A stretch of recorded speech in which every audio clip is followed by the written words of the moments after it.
नमस्कार दोस्तों, मैं विकास कहानी का होस्ट फिर से हाजिर हूं एक और नई और इंटरेस्टिंग कहानी लेकर। आज की कहानी एक पहलवान और भूत की कहानी है जो भूतों को अपने वश में कर अपना काम करवाता है। तो आइए सुनते हैं आज की दिलचस्प कहानी। शहर से दूर एक गांव में भीम सिंह नाम का पहलवान रहता था, जिसके पास 5 भैंसें थीं। दिन भर भैंसों की देखभाल करना और उनका दूध पीना ही भीम सिंह की दिनचर्या थी। भैंसों का दूध पीते रहने के कारण वह काफी बलवान हो गया था। भीम सिंह अपने बचाव और सहारे के लिए एक लोहे की छड़ हमेशा साथ रखता था। इस कारण कोई भी भीम सिंह को एक बार देख लेता तो उसकी हृष्ट-पुष्ट काया व शक्तिशाली शरीर को देखकर डर जाया करता था। भीम सिंह का पूरी दुनिया में कोई नहीं था, तो उम्र बढ़ने के साथ उसे अपनी शादी की चिंता सताने लगी थी। इसलिए वह अक्सर लोगों से पूछा करता था कि उसकी शादी कहां और किससे होगी। लोग उसे देखकर डर जाते व उसके सवाल का जवाब न दे पाते थे। इस पर भीम सिंह उनके साथ मारपीट किया करता था, जिसके चलते लोगों ने उस रास्ते से ही गुजरना बंद कर दिया था। एक बार किसी दूसरे गांव का एक ब्राह्मण और एक हमाम किसी विवाह समारोह में शामिल होने जा रहे थे। रास्ते में उन्हें भीम सिंह मिल गया। भीम सिंह ने ब्राह्मण को देखा तो उसने दोनों को अपने पास बुलाते हुए कहा कि आप तो मुझे ज्ञानी नजर आते हो, बताइए मेरी शादी कब और कहां होगी। इस तरह पहलवान का सवाल सुनकर दोनों ठिठक गए। हमाम काफी चतुर था। उसने सोचा कि अगर हम इससे बहस करेंगे तो इसके बल के आगे हमारा कोई मुकाबला नहीं। हमाम को एक तरकीब सूझी और उसने दूर एक ताड़ के पेड़ की ओर उंगली से इशारा करते हुए कहा कि आपकी शादी वहीं होगी। हमाम की बात सुनकर भीम सिंह फूला नहीं समाया और प्रसन्न होकर उसने अपनी 5 भैंसें दोनों को दान में दे दी और ताड़ के पेड़ की दिशा में चल पड़ा। उस ताड़ के पेड़ के पास एक महिला अपने पति व एक बच्चे के साथ रहती थी। उसका पति बड़ा ही धूर्त व आलसी किस्म का शख्स था और उसे बात बात पर झूठ बोलने की आदत थी। इस वजह से वह महिला अपने पति से बेहद परेशान रहती थी। काफी दूर तक पैदल चलने के बाद जब भीम सिंह ताड़ के पेड़ के पास पहुंचा तो वह औरत घर के बाहर निकली।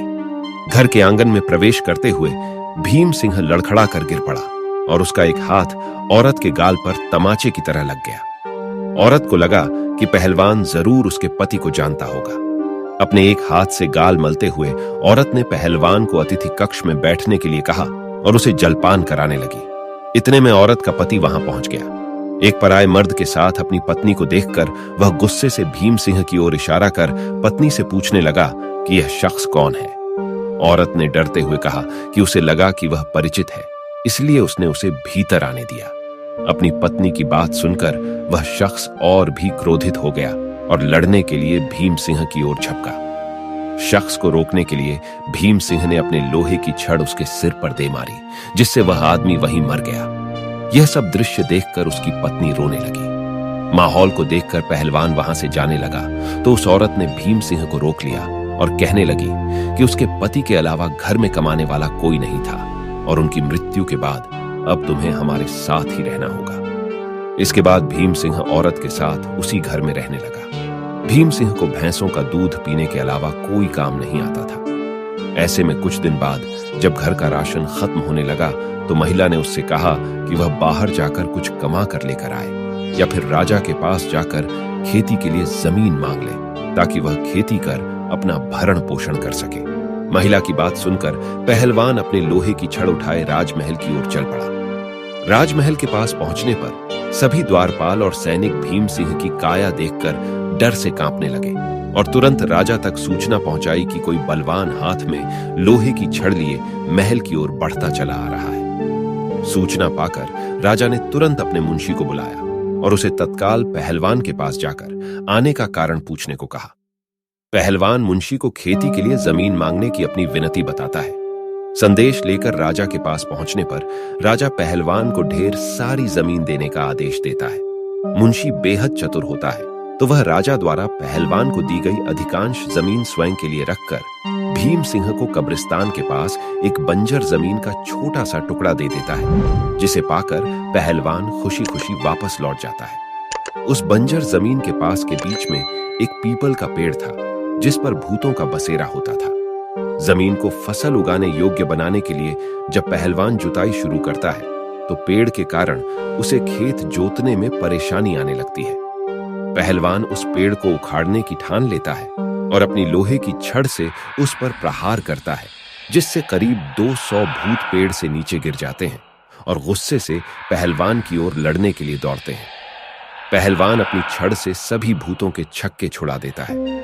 पहलवान से जीतना असंभव जानकर भूत के सामने पेड़ न काटने की गुजारिश करने लगे। भूतों ने कहा, यह हमारा घर है, हम कई साल से यहां रह रहे हैं, हमारे घर को मत उजाड़ो। भूतों ने इसके बदले खेतों में काम कर उपज भीम सिंह के घर पहुंचाने का प्रस्ताव रखा। भीम सिंह को भूतों पर दया आ जाती है और वह उनका प्रस्ताव स्वीकार कर घर चला जाता है। इसके बाद से भूत समय समय पर पहलवान के घर हर फसल पहुंचाने लगे। एक बार उन भूतों का गुरु उनसे मिलने आता है। सभी भूतों को दुबला पतला व कमजोर देखकर वह उनकी दुर्दशा का कारण पूछता है। भूतों से पूरा वृतांत सुनकर भूतों का गुरु पहलवान को सबक सिखाने की ठानता है और उसके घर की ओर चल पड़ता है। भूतों का गुरु एक बिल्ली का रूप धारण कर पहलवान पर हमला करने की योजना बनाता है। उन दिनों पहलवान के घर में रोज एक बिल्ली रसोई में घुसकर सारा दूध पी जाती थी, जिससे वह काफी परेशान था। उस दिन पहलवान भी उस बिल्ली को सबक सिखाने के लिए दरवाजे के पीछे छिपकर बिल्ली का इंतजार कर रहा होता है। जैसे ही बिल्ली के रूप में भूतों का गुरु कमरे में प्रवेश करता है, पहलवान उस पर प्रहार कर देता है। पहलवान के प्रहार से भूतों के गुरु की कई हड्डियां टूट जाती हैं और वह अपने असली रूप में आकर अपनी जान बख्शने का निवेदन करने लगता है। भीम सिंह ने भूतों के गुरु को छोड़ने पर खुद के लिए सजा चुनने के लिए कहा। ऐसे में भूतों के गुरु ने कहा कि उसे बख्शने पर वह राशन की मात्रा दोगुनी कर देगा। भूतों के गुरु की इस बात पर कुछ देर विचार करने के बाद पहलवान उसे छोड़ देता है। पहलवान के घर से निकलकर भूतों का गुरु सीधे अपने शिष्यों के पास जाता है। शिष्यों के पूछने पर वह उन्हें पूरी घटना बताता है और कहता है कि अब से पहलवान के घर भेजने वाले राशन की मात्रा दोगुनी करनी होगी। इस तरह पहलवान और उसका परिवार एक आराम की जिंदगी गुजारने लगे।